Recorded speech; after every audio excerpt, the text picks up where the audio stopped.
Hello, everyone. I hope you can hear me well. Thank you for joining me today. We are going to talk about interactive lesson planning in the digital age. Right now, I see that we have 20 participants. I think we should allow around 3 more minutes to allow more people to join. In the meantime, I'm going to tell you a little bit about myself. I'll also keep an eye on the chat, and you can write your questions there, but it can be a little bit difficult to perform and to read the chat. So I might miss a question or two, but at the end, we're going to have time to answer all the questions you have. So you can keep your questions until then, or simply write them in the chat. I will try to address everything. So one more time, welcome and thank you for joining us today. My name is Paulina. I have been an English teacher for more than 12 years.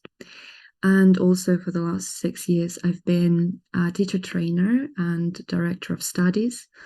I've done recruitment and training and a lot of other things. Also, I've participated in conferences and conducted webinars and seminars and so on. Right now, I'm working as a community manager at amazing.uk. I'm going to talk about it a bit later.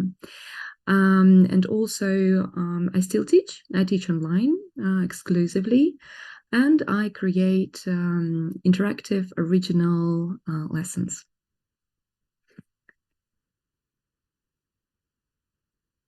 Okay, just one more minute to continue. Right, so the topic of our webinar today is creating interactive lessons, teaching online and teaching interactively.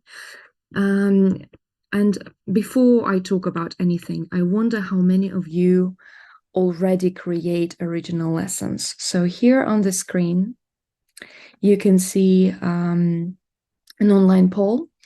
You can scan it with your phones, or you can go to this address link. Please select all the options that are true for you. So not only one option, more than one option is possible. So the question is, where do you usually get materials for your lessons? Do you get them from Coursebox? Do you search for them online? It can be PDF, it can be online interactive materials, or do you design your lessons yourself?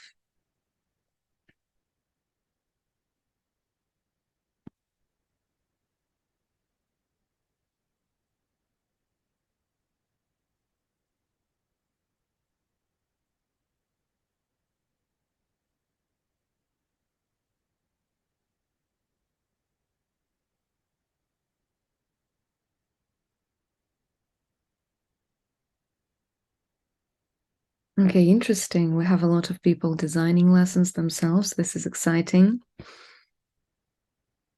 The Coursebooks one is usually the leading one. I see we have 8 people doing this. Please join the poll. You can scan the QR code with your phone camera.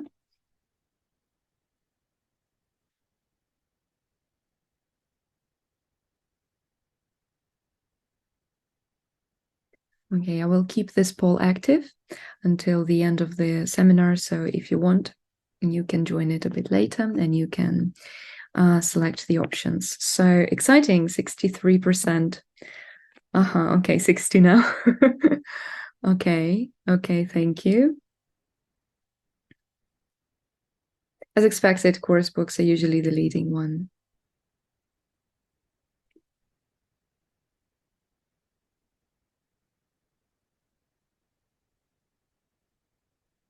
All right. Okay. Thank you. Thank you for sharing. So now let me move on into talking about how I started teaching online. The truth is, I hated teaching online. I never did it. I always believed that teaching offline was the best thing to do. I was very skeptical about it. I believed that there has to be this synergy, this energy between a teacher and a student, and you could only find it in the shared physical space. And also, there were a lot of disadvantages in my mind to teaching online. I was hesitant to rely on internet connection and technology. I feared that if something went wrong, it would hinder the quality of my lessons. And I always tried to stick to the familiarity of a traditional classroom setting. However, everything changed, as for many of you, I'm sure, with COVID-19. And this pandemic forced us all to move to the new reality, to adapt to it. And I had to find myself in a situation where I needed to embrace online teaching. This was the only way of working for me and for many of my colleagues. I had to do it quickly. It became a necessity, a matter of survival. And so I immersed myself in a whirlwind of seminars, online platforms, resources. I was determined to, rise to this challenge and to understand how to do it quickly. I experimented with different teaching practices, with different platforms. And also, as a director of studies, I helped my colleagues and my other teachers in the school where I was working with webinars and seminars, and I explained how that could be done. I can say that over a course of a single month, I became what I believed to be an expert at online teaching. Everything I learned to do allowed me to recreate this engaging and effective learning experience that I once thought were exclusive to offline classrooms. And in some ways, online classrooms offered more flexibility and adaptability. You could utilize the technology in more ways that you could utilize the physical aspect of teaching, the blackboard, a whiteboard, or a cutout, or a printout. It enabled me to enhance student engagement and create interactive lessons. But as I gained more confidence in my online teaching skills, I realized that the key to successful online learning was not just recreating the offline experience, but also embracing the unique opportunities and advantages that the online environment offers. And I learned to leverage different tools. And I think for most of you, for many of you who work online, this can also be true. If you use any online boards, for example, Miraboard, the one that is very famous, or maybe Jamboard, that unfortunately, as of October 2024, is going to be discontinued by Google. I recently learned the news. I was disheartened because I loved Jamboard and I worked on it all the time. But the thing is that once I settled into this routine of teaching online, I realized there were a lot of problems to what I was doing, to how I was doing it. First of all, of course, the first thing you think about is, I'm going to send a PDF to my student.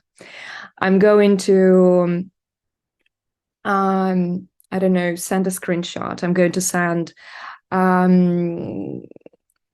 just a short exercise to my students. All of this accumulated in your group chat or in your student chat. And the students, they do not have any way to interact with it. They still have to have a notebook, a pen, and they have to write things down or print it. There is no adaptability there. Things get lost very easily with a PDF. And you can't really adapt it to your students' needs, right? Because the PDF is a PDF, the course book is a course book, and it is very standardized. All our students have different pacing, they different needs, different gaps in their knowledge and different backgrounds, and we have to tailor what we create or what we teach to their needs and to their particular situations. And as I was accumulating all these different resources, you can see me juggling here, all these different resources. I like this kind of metaphor for teaching online. You have to juggle all these different tabs. You have a Jamboard, a Miraboard in one tab. You have a YouTube open in another one. You have a PDF in the third one, a teacher's book in the fourth one. Then you have an audio file open here. And all of these things in the lesson, they are vying for your attention, taking it away from the student, the process, what they are doing, from their learning. It takes valuable lesson time when you switch between things and you have to find, what am I doing, where am I doing it, and so on. screen sharing, million tabs. Like, feels a little bit like what I'm doing right now, because I have a presentation here. I'm looking at the chat here. I'm looking at the participants and people joining in now. I'm managing, but imagine having that in the lesson where you have all these different things. This was very stressful, and of course, and it took away a lot of attention from what was really important. It felt like the means were overshadowing the end goal. The focus shifted from, why am I doing this, to how I am doing this. So basically and inadvertently, I lost sight of why I was using these tools in the first place. Because for every lesson, I went searching for online games, interactive materials, YouTube videos, and so on. Why was I doing this? Why was I even trying to find these resources? Who needed them? Did my students really need them? And so I lost balance, basically. Before we continue to the other part, I want to address why I believe the course books no longer work for our students. And I know that this can be controversial, and a lot of you may disagree with me and with what I'm saying, but hear me out and bear with me. First of all, creating your own materials or adapting existing materials, because I'm not saying that you can't use course books at all. I'm saying you can't strictly use course books. So basically, the trends are changing very fast. Now the world, the technology, the advancement is happening at a breakneck speed. And course books are being published how often? Once in every 2 years, new issues. Once in every 2 years. You look at an issue of 2015, which is considered still to be a recent issue. The topics that are raised there are no longer relevant sometimes. And we learn best if we talk about things that are relevant to us, things that we care about. And if you look at the technology section of any course book, for example, you can clearly see how outdated it is. Some teachers still use course books which talk about floppy disks, I don't know, and memory sticks. When was the last time you used a memory sticks? Right. Students, very good. Students don't even want to bring their course books in class. They don't want extra burden. And it's interesting that students are now, this is point number 2, students are spoiled by interactive learning apps. And I think you can see a little hint here on the screen with this little picture. I think you will know what I'm talking about. A lot of interactive apps that people turn to, they are interactive, they are colorful, you can tap on things, you can click things. This is gamification at its best. A course book cannot provide that level of gamification and interactivity, nor can an online course book do that, nor a PDF can do that, right? And so there is a growing demand for tailor-made courses. People are no longer just learning English, or rather a growing number of people not only coming to you just to learn English. Everybody has a specific request. People are now more conscious of what they're doing and why they're doing it and why they're learning the language. And so basically, another thing with a course book is that you buy a package, right? You buy a whole course book, you buy a workbook, you buy a teacher's book. It costs a ton of money, and you only need a part of it, a fraction of it. You will not go in to use the whole course book with a student, probably, because they will need different things. They may need to skip some things in the course book, or they may still need for you to supplement what is taught in the book. So you still have to do a lot of extra work. So what's even the point of buying a course book? And in no way do I want to negate or diminish the importance of a well-rounded course. Of course, a well-rounded course is important. It incorporates recycling of materials. It is created by star methodists and professionals in our field. We're talking about Oxford Publishing House, Pearson, Longman, and so on. But where every student has their own unique reason for studying the language, the course book feels like a blunt tool, and it will sweep everyone without distinction. And this is not what we're striving for. People and teachers who provide individualistic approach, tailor-made lessons, interactive materials, they are going to be at the top and at the front of the line. And if you keep using course books, this is my personal belief, you're going to get behind slowly. Because the market is changing, unfortunately, or fortunately, we'll see. So at that point, I realized that I wanted to consolidate and streamline all of these teaching tools. I yearned for a single tool that could allow me to use all of this in one place, to harmonize and integrate these various elements that I needed to create effective lessons. I wanted also to minimize the distractions during the lesson, because as I said, as a teacher, I had to leverage all these tools. The students were also distracted and sometimes confused because they had to learn to use these different tools all the time. They go on WordWall, they go on Jamboard, they go on YouTube, they go on Mira. It's all very distracting. It's all very confusing sometimes when it's all different tools. And basically, a solution came and presented it to me. Well, I was working at a school back then, and the head of the school where I was working offered to start a project. And the project was called Amazing. So basically, we all shared this passion for innovative teaching methods, and we all recognized this need for comprehensive online platform. And so we created Amazing. The vision for this platform basically is to have everything in one place.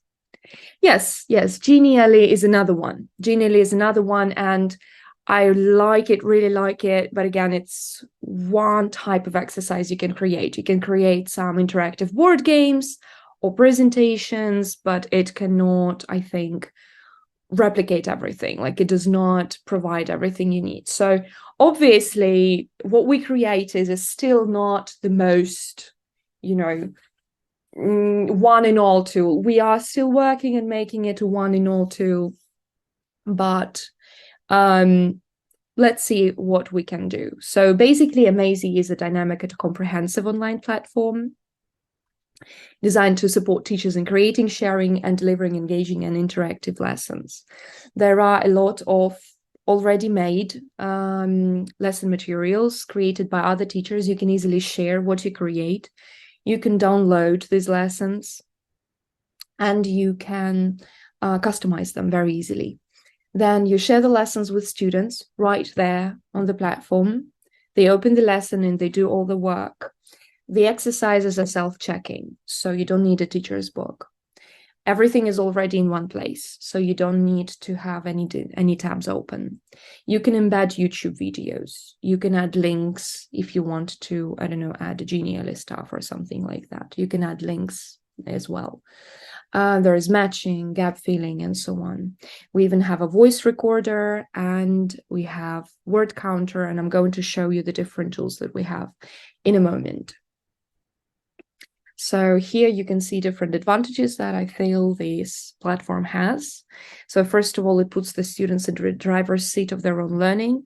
How I used to teach, I was always focused on the platform, like on the different tools and tabs that I had, as I described. And I did a lot for the student. I was sharing my screen and I was writing everything. So I asked them a question, they would give me the answer, I would write it down. I asked them a question, I heard a wrong word, I would write it down. So I caught myself at some point doing everything for the students, and I had to, make them write things down. I had to make them take notes, do the exercises. It seemed to me they were only talking in class, but they were not engaging in class, if you see what I mean. So on Amazing, the opposite is true. The students shares their screen. They have the lesson in front of them and they do everything. You just guide them through the lesson, and you don't have to do anything else other than focus on their learning, on what they're doing, writing down their mistakes, taking notes for future lessons, asking them extra questions, and so on. This is how I teach now. I lean back, I have some tea or coffee in my hand, and I teach, and it's so much better. feels so much better. And then once you have done all the tasks, everything saves in one place. All the exercises you've done, all the lessons you've done, they're all saved in one place. You can easily access it. And you can ask your students to go back and revise it and check it again, or maybe do some of the exercise again. You can reset them. And obviously, because this is a platform for sharing lessons with other teachers as well, there is thousands of ready-made lessons there, and I'm going to show you. So let's now explore the platform. You can open it on your computers or on your mobile phones. I'm also going to share screen and show you what it looks like right now and how to navigate it. So you can just type in amaze.uk if you want, or you can follow this QR code. Again, simply scan it with your mobile camera. Let me tell you a little bit how to sign up to the platform. First of all, you can sign up with Google. This is the fastest way. You don't have to do it right now. I'm just telling you what you can do in the future. So you can sign up with Google the fastest way. It will not require you to come up with a password or anything. It will do everything automatically. The other way is you can click on sign up manually, and you will need to type in your name, password, and email, and it will ask you to verify with an email it will send to the one you have given. So first of all, let's take a look at the community on Amazing. Here we go. So community is the heart of Amazing. This is where all the wonderful lessons that teachers share with us are. Some of the lessons are premium, some of the lessons are for free, and it is very easy to browse through these lessons. So if you want to see premium lessons that you can buy, here they are. If you want to see only free lessons, here they are, and so on. You can also sort by language. We have a lot of different languages here. You can sort by level and even age. And also you can filter the lessons or sort the lessons by popularity, date of creation, and alphabetically. So let's play a little game right now. I want you to type in the chat here the topic of the lesson that you are teaching right now or you're planning to teach next week. Any topic you're teaching that should be connected to English, of course, can be grammar, can be vocabulary. So type in the name of the topic you're teaching right now.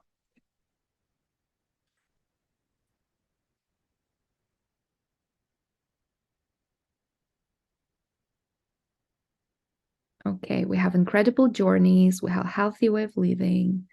Okay, let's start with incredible journeys. So that feels like it's traveling. I don't know the level, but we already have traveling and culture shock speaking club for intermediate level students. Let's take a look. So here, random travel related facts. This is a matching exercise, not a matching, multiple choice exercise. And you can do it and check. After that, we have a word matching exercise. Like that. So some vocabulary introduction. And so on, you can see the answers. Then there is some reading, questions for discussion, advantages and disadvantages, a YouTube video embedded. You don't have to go on YouTube, you can simply open it here. Full screen, you can change the speed, turn on, turn off subtitles, everything you can do on YouTube, you can do here. And so on. So this is a speaking club. Let's see what else we have here. Something for flying. We have IELTS reading, section 1, time travel machine, travel problems for pre-intermediate. Okay, so we have some matching for phrases, some listening, task, and questions. This is a short lesson. And so on. So you can explore this. Okay, let's see what else. Healthy way of living. Let's type in health. Okay, so this is the lesson created by me, for example. It's a premium lesson for £3, can be bought. Here you can see what it looks like full. And here we have questions, text, gap filling exercise with vocabulary from the text, some matching picture and word, and so on. You can't see the full. So if it's a premium lesson, then you can only see 10% or 30% of the lesson. The rest is hidden by a paywall. So you can see everything else here. What else do we have in health? You said healthy way of living, so maybe something improving mental health for C2 level students. Health and medical conditions for pre-intermediate. We have even occupational English test. So this is a test for medical professionals, and you can prepare for it with these lessons. Mental health, giving advice, health and body, sickness and healthcare. So there are a lot of already made lessons on that. Places in town. Do we have, okay, so maybe if we just write town and city, town and village, city, perfect city. I feel like places in town will be something for lower level students. So maybe if we type in places, people and places, will that be something that you need? Okay, so this is something simple questions, some listening, explanations. Okay, some background information about people. There's Quizlet, jobs. Okay, so this is more like general information about people and places. How to get ready for a job interview. Oh, we have a lot of business English lessons here.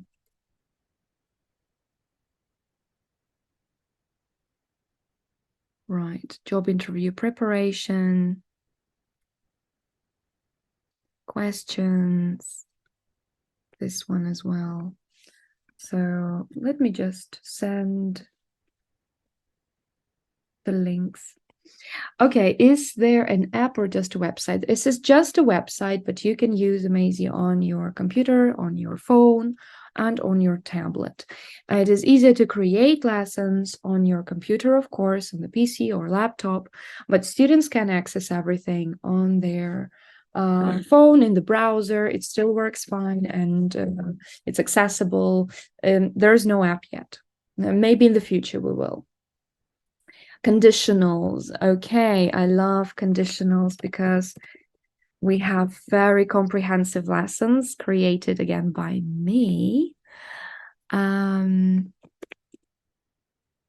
this one. So for pre-intermediate level students, I highly recommend you to try this lesson, Superstitions, First Conditional. And it's really fun. It takes a fun approach to the topic of conditionals through the topic of superstitions. And there is a lot of reading and watching and grammar explanations, and it's very colorful and interactive, and I highly recommend you to try it. And another one is for higher level students, which is about all conditionals with exercises and explanations and interesting take on how it is presented. So mixed conditionals as well, and so on. You can embed GIFs here, by the way, as well. Okay.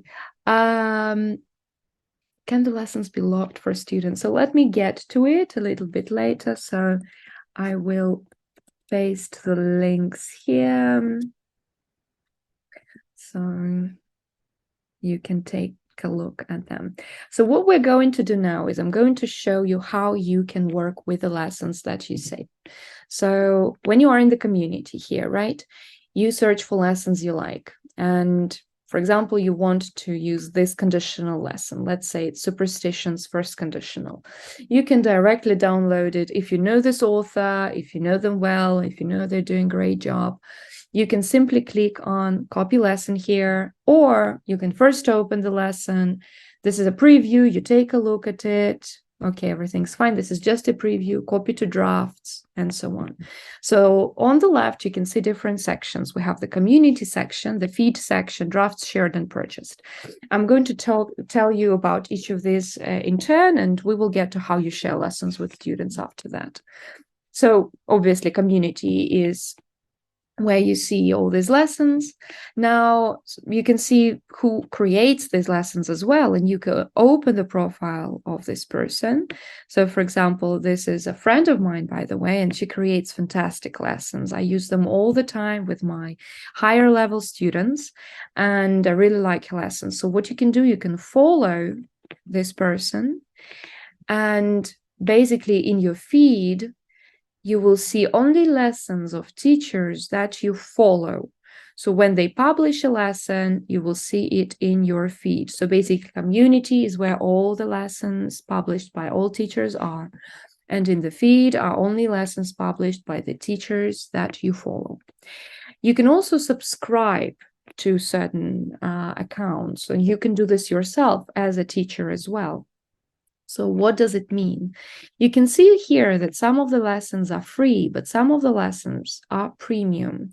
You can buy each lesson individually, of course, but if you subscribe to this account for 11 or 12 pounds a month, basically, you will get access to all premium content immediately. So you don't have to buy each individual lesson. You can save them all and the new lessons that are going to be published.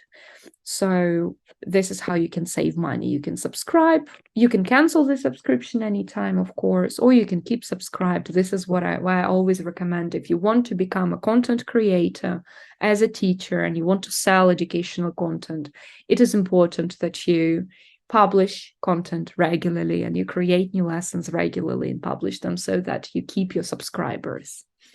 But yeah, this is one way. Oh, of course, there are a lot of free lessons here as well that can be used. So, as I said, in your feed, you will see lessons only created by teachers you follow. Now, drafts is your teacher's folder. In drafts, only you have access to it. No other teacher, no student, nobody. This is just for you.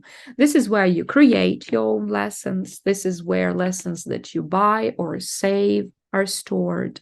And this is where you can customize them. So remember, in the community, I saved this superstitions lesson. This one. I saved the superstitions lesson. Now in my drafts, I have a copy of it. So basically it creates a copy of this lesson. When I open it, now I can edit it and I can do whatever I want to it. I can edit it to a particular student's needs. I can make it more colorful. I can change the pictures. I can add questions and so on. If I want, I can add extra homework, for example. And maybe I want to add a question.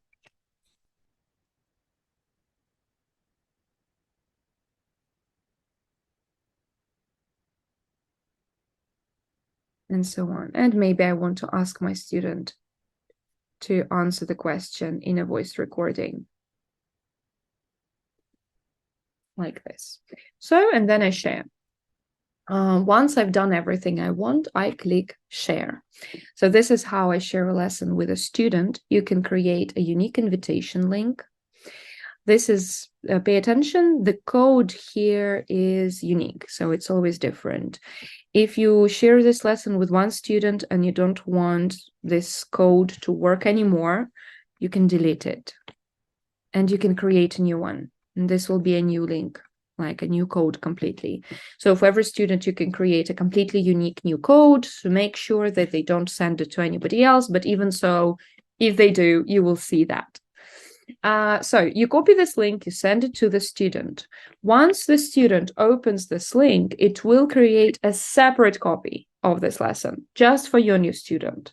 This lesson will remain unchanged. This lesson remains in your drafts, in your teacher's folder.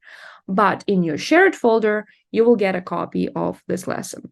So let me show you what it looks like. I'm going to open it in my own profile in a separate browser, and you will see how it works.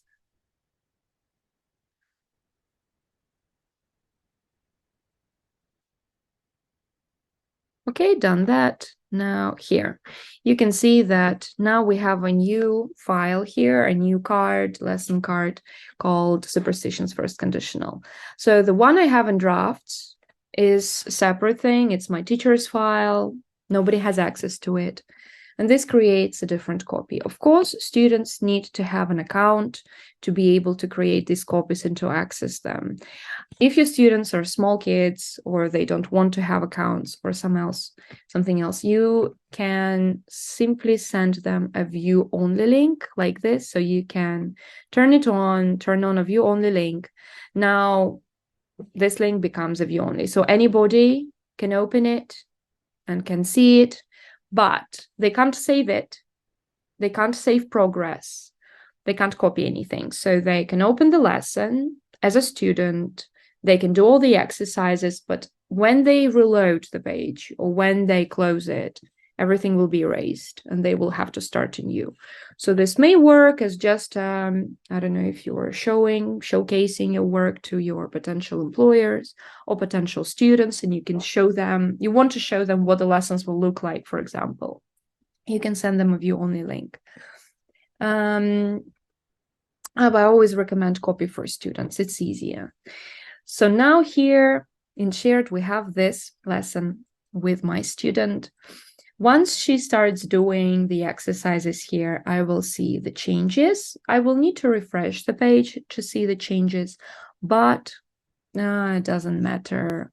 So in class, I ask my student to share their screen, to open this lesson, share their screen, and then they do the work. Let me show you what it looks like.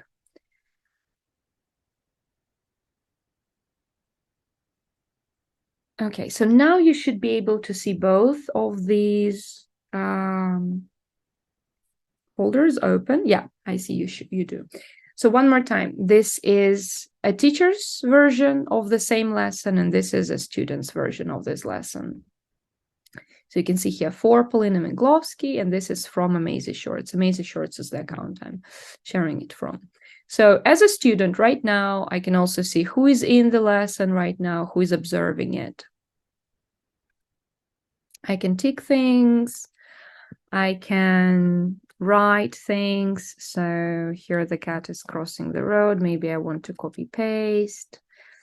Break a mirror, so number 2, split salt number 3, break to pieces, this is also number 2, and so on. What else? I can also do the matching. Okay, so now once we've done this lesson with a student, I can always open it as a teacher. And if I reload the page, I will see everything they've done. As you see, I can see everything. And now here, the student has done a lot of mistakes. So I can click Edit.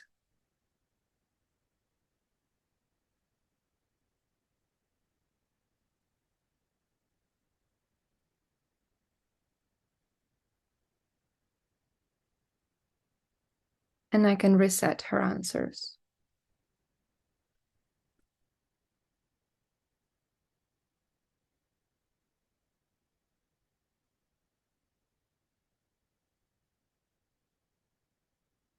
And so I can do this exercise again as a student. And so on. So this is how you share the lesson with the students. Obviously, in class, as I said again, I do not have the lesson open. I ask my students to open the lesson and share their screen in Zoom, and they do all the work, and this is very easy. I just sit back and relax. Okay, back to just this. So I explained to you how you can adapt the lesson to your students, how you can share the lesson with a student, And also, again, if you go to shared lesson, you click edit.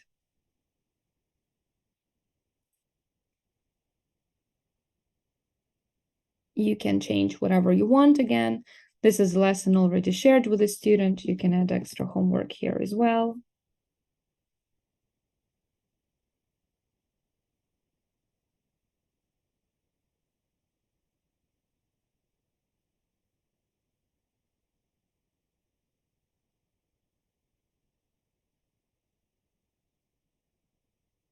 So now they have extra homework. And I can keep adding, keep adding, keep adding. And this is a shared lesson. As a reminder, the lesson in drafts, the original lesson, it will not be affected by whatever changes you make in the shared one. So here I do not have that exercise anymore. I hope this is not confusing. So drafts, teacher's file, teacher's copy, the lessons here are only for you to see. When you share a lesson with a student, it creates a different copy. The changes you make there do not affect the lesson in drafts. If you make changes to the lesson in drafts, it will not change the lesson in shared. So everything is a separate copy, which is very convenient. So you don't have to worry that change one, everything changes. No.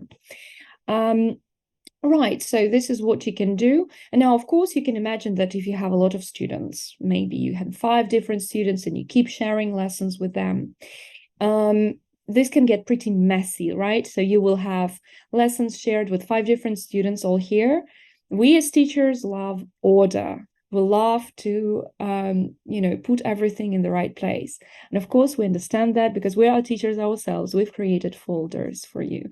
So basically, you can create a folder, name it after your student, for example, Paulina, the name of the student and the level, or name of the group if you have a whole group. And you can add lessons from shared to the folder. And if you go here, you will only see the lessons that you have shared with this particular student. Let me show you what I have done with my Amazee, because now I'm sharing a different one. Yes. So here you can see this is my profile. These are the students I have and the groups I have. So you can add not only lessons from shared, but also from drafts. For example, the folder in progress, I add lessons from drafts that I'm working on, I'm still working on, and I want to keep designing and I don't want to forget about them. Improve are the lessons that I feel need to be improved a little bit, for example. But then I will have this student, and these are all the lessons I've shared with her. I can always see what we've done, what we've covered. We can get back to it. And the most important thing is what I love and what I've told you you can do is I've done this before. It works wonders. Imagine like I've done this lesson with my student. It was in February. How come? Apparently, we did this in February and this is already November. So what I can do is I can click edit and I can reset. I'm doing this now because I'm going to ask her to revise it anyway. I'm clicking reset, reset, reset, reset everywhere. I can delete her answers. I can reset everything. And then I can say, hey, can you please go to that lesson and do the exercises again, just to revise. And this is perfect for retention, memory retention, for the learning curve, and for keeping things fresh in mind. And because students have already done it, that will not take them so long to do again, but it will work as a revision. And you don't have to create revision exercises. So, okay, so this is what I've done with my Amazee profile. Back to this. So I think now it's time to show to you how you can create lessons on Amazee and how you can use this to create your own interactive materials. So the first thing you can do is you click on the top button here, create a lesson, and you're immediately taken to this space where everything happens. You can add a cover to your lesson. It can be a picture from online. I personally like to design the lessons on Canva, the cover of the lesson on Canva, or some other design program because it looks nice. But you can simply use any picture from the internet. For example, if I want a happy family, I find a picture of a happy family and I will add it to the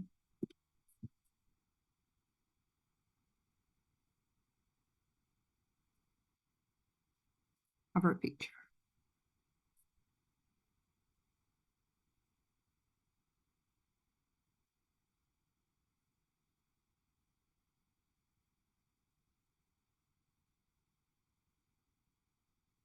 For example, I can add an icon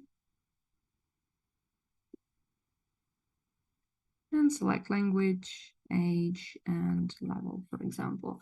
So you don't have to do this straight away, but this is something you can do.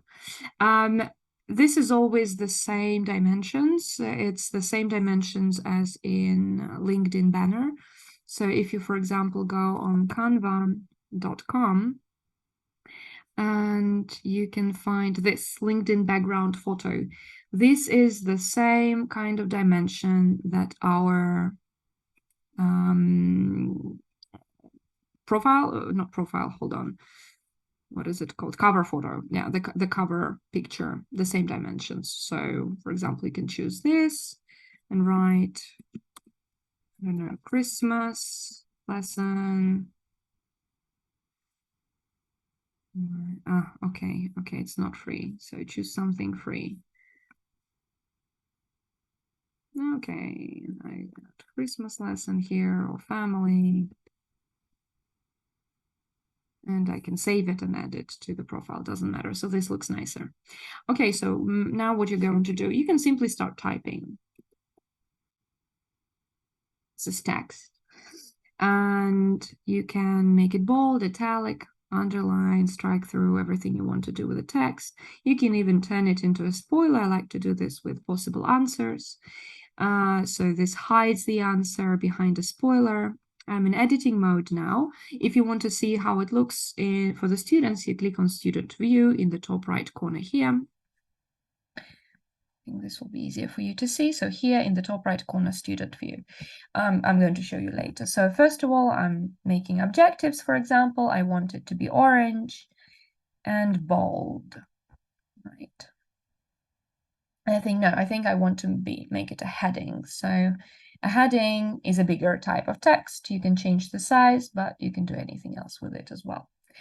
Now for objectives, I usually use a checklist. A checklist is simply ticking things. So learn about family members, talk about your family, I don't know, ask questions, practice, present simple. I'm not thinking too much. So the students will be able to tick this at the end of the lesson, maybe, and so on. You can use checklists for many different things, not only for objectives, of course. I like to use a checklist in exercises where you do not need a correct answer, where you do not have a correct answer. So, for instance, choose the statements you agree with. Right? And here we have statements about family. So on Amazy, we also have an AI assistant, which can help you create different texts for your lesson. So here, write 4 statements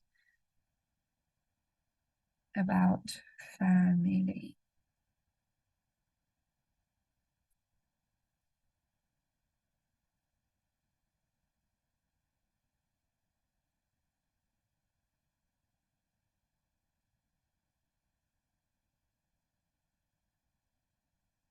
Okay, so now I can edit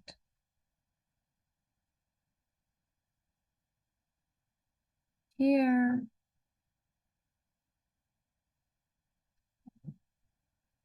For example, and the students can tip the things they agree. This can be a warm-up activity, for example, if you want to.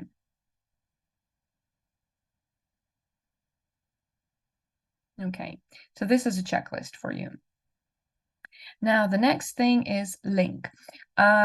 Usually I use link to add Quizlet, a link to Quizlet where students can practice lesson exercise vocabulary more, or I can add a link to an online article or something like that. Generally, I do not use it anymore because I strictly use Amazee for everything and I don't need any extra stuff. But if you want to give extra reading for your students, for example, to go to the Guardian or whatever, you can add a link like this. This creates a nice little preview for your students. So take a look. Let's go to the Guardian. Let's find some kind of text. Here is the article we want to add, and we can add the link. So here you can have a little preview of the article and so on. If you simply paste the link here, it will not do anything. It is not clickable like this. But what you can do is you can embed links in the text. So click here, link, paste, and now it's clickable as well. So we have several ways you can add links. But one more thing is that if you go on YouTube and you want to add a YouTube video to your students, for example, this one, you can simply paste it.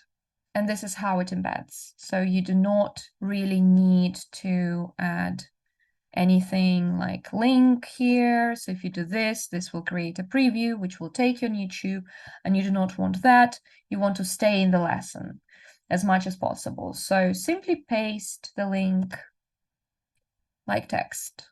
So this will work with YouTube videos. And you can play it here and do whatever you want with it. Now, the next thing you can do is a table. And in student view or in student mode, students can't simply type wherever they want. They have designated areas where they can interact with the material. And so, as I said, they can tick things here. For example, they can click on links or they can play YouTube video. They can't write here or delete things because that would be chaos. Table is one of those tools that where students can write. So what you can do, what you can use it for, you can delete all columns and all rows and leave just one row and one column. So basically a box. And this can be a space for your students to write or take notes.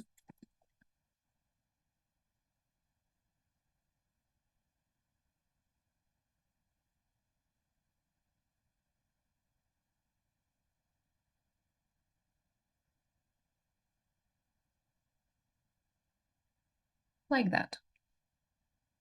So in student mode, let me show you.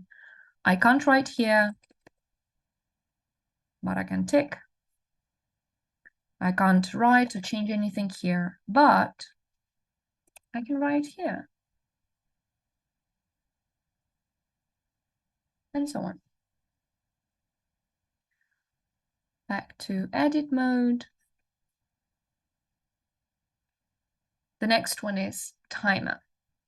You can set the timer for speaking activities, for brainstorming activities, for any kind of things, for reading texts, especially when you prepare for exams. Students may need to read texts within a specific period of time, like within 3 minutes, they have to look through the text, reading for gist, stuff like that. Or when they prepare for speaking, again, they need to time themselves and timer works perfect.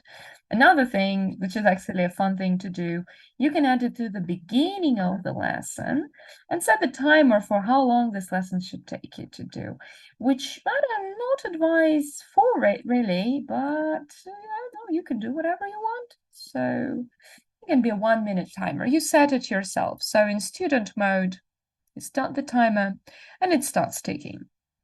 The best thing about it is if you go up, the timer will pop up on the left, and you can still pause it, you can keep it, or you can completely turn it off. So you don't have to scroll up and down to keep control of the timer. It's gonna be there, it's gonna stay there. So this is what I like about timer. Now let's see what the next part is test. This is one of the interactive exercises you can create. This is a multiple choice kind of scenario where you have a question and you have several options. Some of them are correct.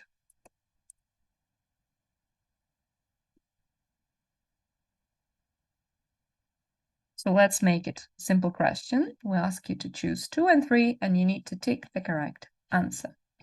So in student view,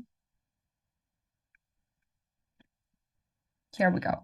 So the bold ones are what the student chose, and the correct answers are displayed here.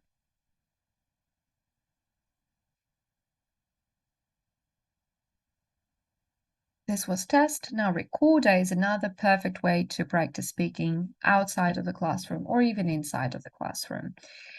So you ask a question. I showed you before. What is, or I don't know, how do you spend time with your family? And you can ask your students to record their answers to this question.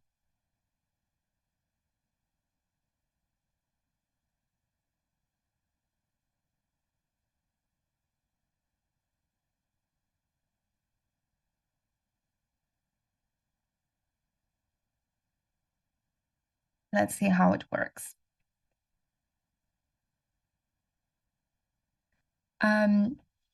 I spend a lot of time with my family. We have a lot of traditional things we do.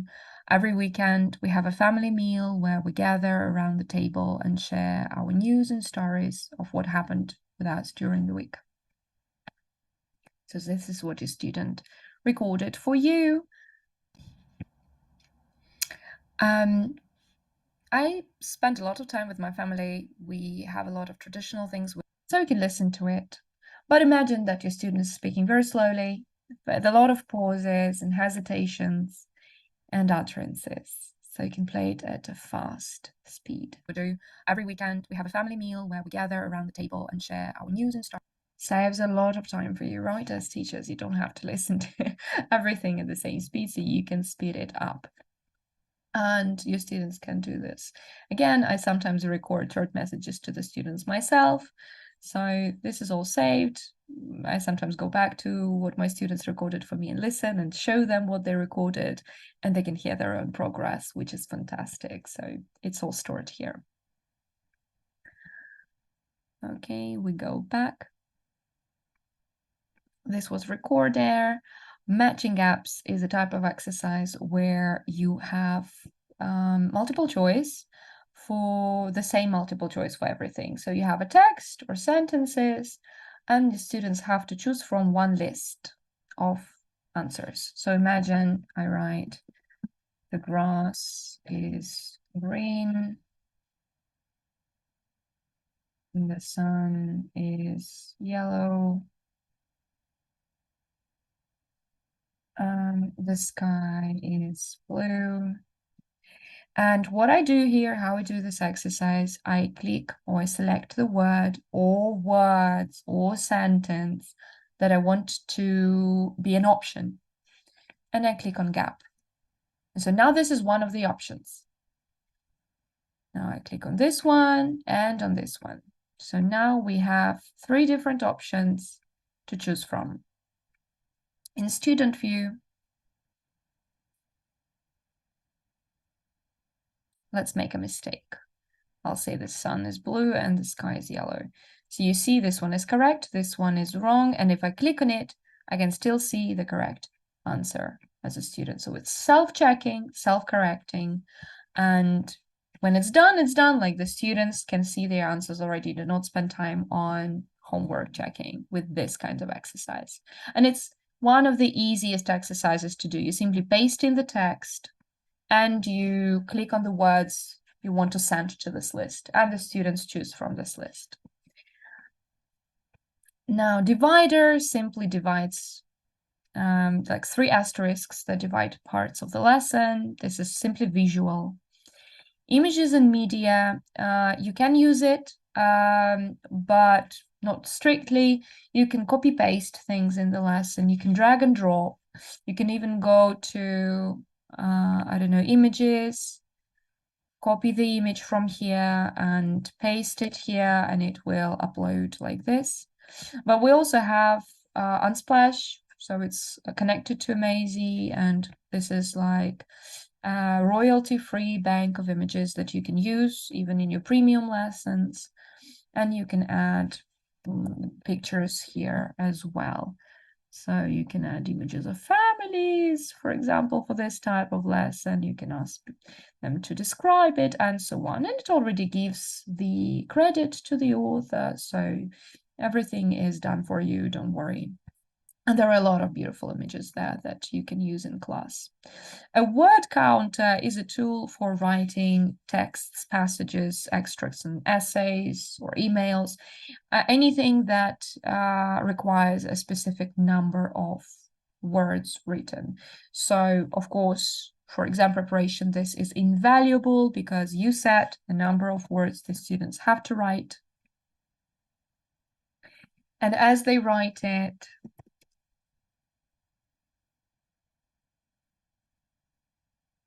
it counts how many words the student has written and what the target number is. Very easy to train. So that's the word counter for you. Image decoder is a tool that can analyze images and find text in it and convert it to text. Let's see if I have any picture with text. Oh, okay. Okay, let's try this one. So I have a logo of ELTA Serbia. Okay, so there is a little typo here, but all in all, it analyzed the picture, found the text in it. This is a preview. You can close it. Now you have the text. And now you can do whatever you want with this text. So for example, if you have a course book that you want to adapt, or you can have an exercise in the course book, take a screenshot of this exercise with a snippet tool, and you run it through the image decoder, and it converts to text, and you can convert it into any interactive exercise you want. Matching is what it is. So you write a word and definition, part of a sentence with a matching part of a sentence, collocation parts. So for example, you can write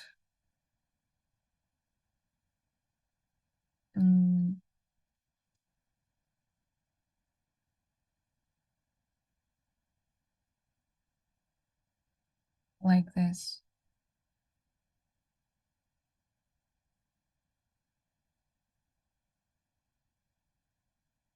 Something like that. And as many as you want.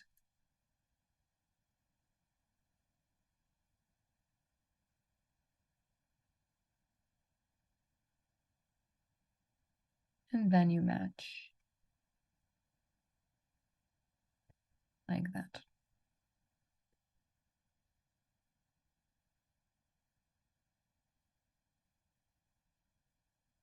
Gaps is when you have multiple choice for the gap. So the sun is red, but you also want to give different options, for example, brown or blue here. The sky is blue, so each gap has its own set of words. Unlike here, all words were selected, they go to the options. Here we create options for every gap. So this one is correct, the sky is blue. Now we need to write wrong options. The sky is pink, sometimes it is. I don't know what to do. Teal, okay, it's sometimes teal. All of these are correct. And okay, you get the drill. So here you can pick an option. The sun is what? It's red. Sky is blue. Like that. So it can be used for grammar, can be used for vocabulary, for anything. And finally, free input gaps. So this is another type of gaps where students can write their own answers. So the sky is, again, blue, and the grass is green. So here I select the word that I want my students to write. So here they can write blue, but of course there can be several options. You can take into account contractions if we talk about grammar. Yeah, don't, do not, isn't, is not, things like that. Or spelling variations like center with RE for British version or ER for American version. Or when the sky can be any color, really, I can write blue, I can write pink, I can write gray, I can write white, black, the sky has so many colors, purple, and so on. So all of these will be correct options, possible options. The grass is green, sometimes yellow, sometimes brown, right? So whatever my students writes now, probably it will be correct. So the sky is blue and the grass is green. Check, correct. So I had to write it myself. That was the last type of tool you can use. These tools can be used in so many different ways, mixed and matched, and in so many creative ways that, it's only up to you how you use it. I recommend you to go to the community section, find lessons you like from the creators you like, look how they use these tools, and then you can get inspired to start creating your own lessons. One more tool that we have here is the self-study tool. So it's hidden in the AI bot here. So if you click on the top self-study, you can basically add stages to the lesson. For example, I want to add a stage here, and I want to add a stage here. I did it add a stage. Okay. Okay, works for me. And now in student view, the student has to finish this part before they can move on to the next task. Of course, here we don't have any self-checking exercises, so I can just click next task, but here I can't move on because I have this exercise and this exercise that my students need to do. And now I think, yes, now I can move on to the next stage. So I use it for grammar, for tests, or for self-study, for homework maybe, so you can hide parts of the lesson into these kind of sections and the students can't move on before they finish the first part. An extra hint of gamification and motivation for your students. All right. This is basically it about the tools and how you create lessons and so on. Let me tell you a little bit about profiles again. You can use your profiles to promote yourself as a professional, to gain self-recognition. And the thing that I love about profiles, and basically amazing, is you publish lessons that you create yourself. And you get professional validation from your colleagues. Because imagine Instagram, people will like you for how you look, for the pictures you post usually. Here, you will get a count of lessons that have been saved by other teachers or bought. And the people show you appreciation for the content you create. And this kind of validation, professional validation, is invaluable, honestly. When I see that my lesson has been saved 50, 90, 100 times by the teachers, I think I've created something that other people are using. They find useful. They want to teach using this. It's amazing, really. The feeling is, this is kind of connection. This is kind of, you give back to the community. I see a question if it can be used for group classes. Yes, it can. We are actually working on creating a more smooth way of sharing it with groups. If you have a big group, it can be not a problem, but a bit inconvenient. So because for every student, you create a separate copy, you will have 5 copies for each student, which is good because when you teach offline, you print materials to your students and you give out copies and then you collect them. Here you have access to this. What we're working on is you can create a class, add lessons there, add students, and you can switch between students' copies within one class. This is what we're working on now. For now, I have one group I'm teaching, and let me show you. This is actually a pair of students. So I have a separate folder for them, and I added their lessons to the folder not to create any mess. So I have 2 copies of the same lesson for this student and for this student. In class, though, I do not ask them to share their screen. Nobody shares screen. They have their copy open, I have my copy open, and we just go through it. And if I want to check what they're writing, I can always take a look at their copy or later or whatever. Or I can ask them to share the screen. If it's a video we're watching, I will share my screen to share the video. If it's an audio we're listening to, I can do that as well. So yes, it's absolutely possible to use for groups. Another way to use it with groups is to send them a view-only link. But the limitation of that is that the view-only will not save and it will not save progress. So they have access to the materials, but everything they do there will be erased once they close this tab or reload the lesson. So that's an inconvenience. But we are working on creating classes, so that's coming soon. Okay, back to the profile. So as I said, a lot of professional validation and recognition. So here you can write about who you are, you can add your background, you can add social links to your profile, and so on.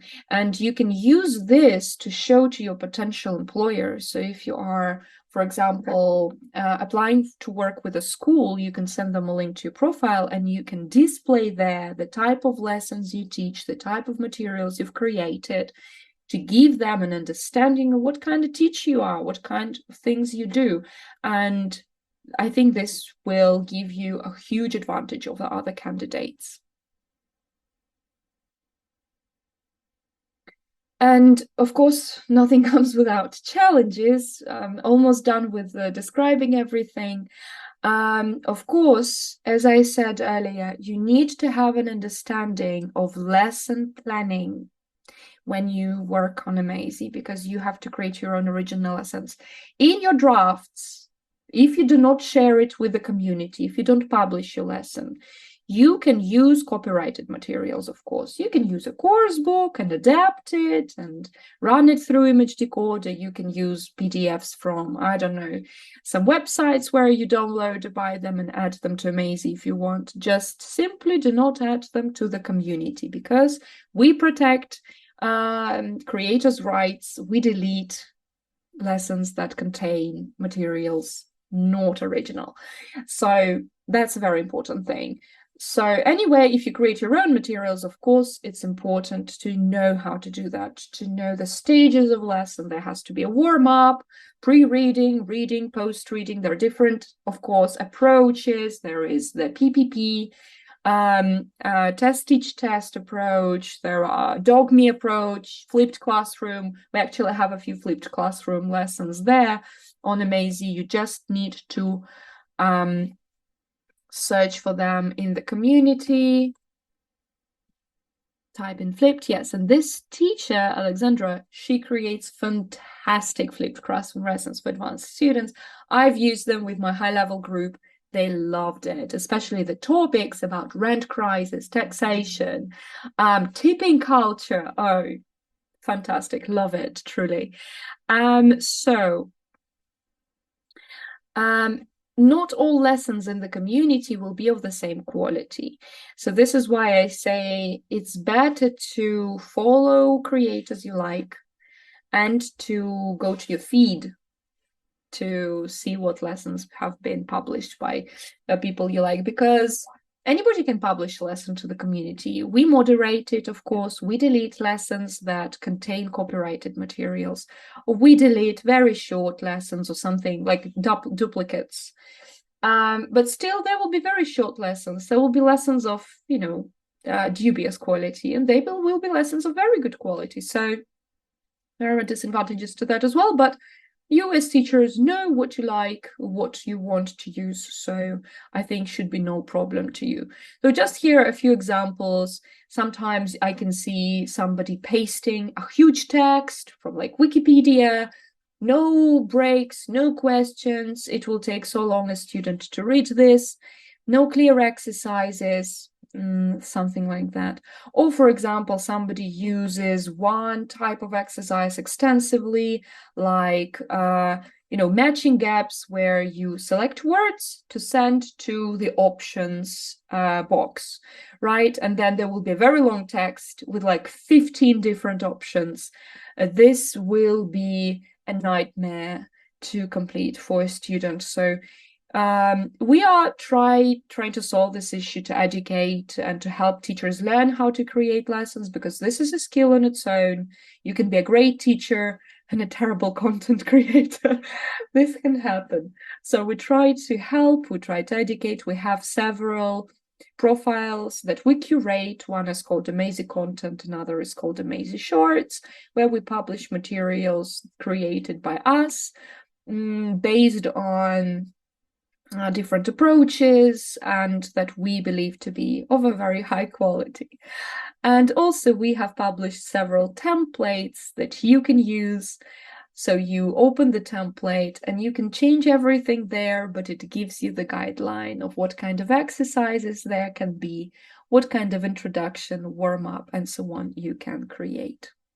And finally, we are also developing solutions for schools now, where you can create a school on Amazy. And yes, of course, it is possible to create materials in drafts, shared with students, and not publish them in the community. And as I said, in your drafts, you can do whatever you want. You can use course books, you can use other teachers' materials, you can customize, you can mix and match even. You can take an exercise from one lesson, paste it, another lesson, paste it. Yes, absolutely possible. You don't have to publish anything in the community. You can only take and not give, but I'm sure you will want to start publishing at some point, because it's so rewarding. But anyway, solutions for schools. So now also we're developing a lot of different things. So if, for example, you have a school and you want to standardize everything, you want to have your own online library of materials, you can have it on Amazy, you can have your separate private school library, you can add as many teachers as you like to it, students, parent observers, you can track progress all in one place. There will be a calendar and so on. So also payments, tracking, and everything else. So now this is what it looks like one of the pictures. So you have some teachers, the roles that are assigned to them, how many lessons they've taught, how many students they have, how many classes, and so on. So this is what we're working on. And of course, now it's time to ask and answer questions if you still have any. We have 10 more minutes, so please ask your questions. And of course, I want to keep in touch. I will be happy if you add me on LinkedIn. Here is the link. Here is the QR code. You can send us an email. We will be happy to stay in touch. I will be happy to connect with everyone. I now live in Serbia, and I'm really excited and thankful for ELTA Serbia to give me this opportunity to connect with all of you and to share my passion for online teaching, for creating online materials, and for this project as well, of course. So if you still have any questions, thank you. Thank you so much. Oh, you're very sweet, guys. By the way, I have been recording this session, so I will give ELTA Serbia this recording. I can publish it online, but also if you send me a message on LinkedIn, I can send you a link to this recording as well. Like, I don't know if it's possible to publish this anywhere, but I can upload it online and I can share with all of you. So anyway, send me a message and I will send you the recording. I'm very happy that it was useful. So any questions maybe about how to create lessons, how to customize them, how to find them? I hope it was all very explanatory. Like, usually it's important for me that no questions are left. I want to be thorough in the presentation.